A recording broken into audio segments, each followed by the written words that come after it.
নিষ্ঠা সহকাৰে সংকল্প গ্ৰহণ কৰিছো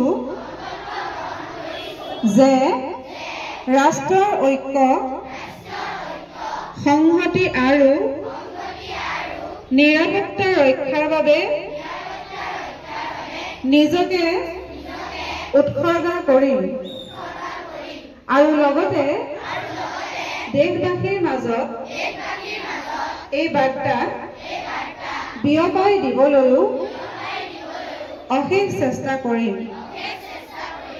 এই সংকল্প মই মোৰ দেশৰ একতাৰ মনোভাৱেৰে গ্ৰহণ কৰিছো, যিটো চৰ্দাৰ বল্লভভাই পেটেলৰ দৃষ্টিভংগী আৰু কাৰ্যৰ দ্বাৰা সম্ভৱ হৈ উঠিছিল। লগতে মোৰ দেশৰ আভ্যন্তৰীণ নিৰাপত্তা সুনিশ্চিত কৰাৰ বাবে নিজৰ অৱদান আগবঢ়াবলৈও দৃঢ়তাৰে সংকল্প গ্ৰহণ কৰিলো।